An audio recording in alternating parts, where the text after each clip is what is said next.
کیا T shirt پہن کر نماز پڑھ سکتے ہیں؟ اس سے نماز مکروہ تو نہیں ہوگی؟ جی، آدھی آستین والے لباس جبکہ پورا لباس آدمی کے پاس موجود ہو تو یہ خلاف سنت بہرحال ہے، اور حدیث میں جو یہ بات آئی ہے کہ ایک صحابی نے پوچھا کہ کیا ایک ہی کپڑے میں نماز پڑھنا جائز ہے، تو حضور نے فرمایا کہ اولکلکم ثوبان، کہ کیا تم میں سے ہر ایک کے پاس 2 کپڑے میسر ہے؟ تو اس حدیث میں ایک ضرورت کی اور حرج کی بات بیان ہوئی ہے کہ جس کے پاس دوسرا کپڑا ہے ہی نہیں تو ظاہر ہے اس کے لیے ضرورت کی وجہ سے اس کی اجازت ہے اور اس کے ثواب میں کوئی کمی بھی نہیں ہوگی، لیکن اس حدیث میں اس بات کی کوئی فضیلت اور ترغیب نہیں ہے یا مطلق اجازت نہیں ہے کہ جس کے پاس دوسرے کپڑے کا انتظام ہے اور پراپر لباس میں وہ اللہ کے سامنے تعظیم کا اظہار کر سکتا ہے پھر بھی وہ نہیں کرتا،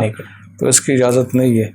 اس لیے تو صحابہ اور تابعین میں سے کسی سے بھی منقول نہیں ہے کہ نوافر کپڑے ہوتے ہوئے بھی انہوں نے ایک ہی لباس میں نماز پڑھائی ہو، بلکہ ایک حدیث میں تو یہ تصریح ہے کہ نماز پڑھتے ہوئے اور نمازی کو نہیں چاہیے کہ وہ اپنے کپڑے کو سمیٹ لے، تو جب کپڑا سمیٹنا اور ایک جگہ جمع کرنا ہی درست نہیں ہے تو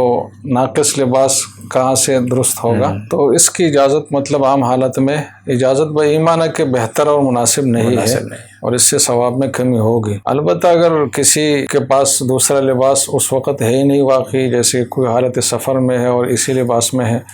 اور نماز کا وقت آ جائے تو یہ نہیں کہ نماز چھوڑ لے بلکہ نماز پڑھے گا اور عذر کی وجہ سے انشاءاللہ کوئی مسئلہ بھی اس کو شرعی حوالے سے نہیں ہوگا، لیکن جس کو کوئی عذر نہ ہو تو اس کو اپنی عادت نہیں بنانی چاہیے۔ شلوار قمیص ہو یا اگر یہ نہیں ہے تو پوری آستین والی شرٹ ہو،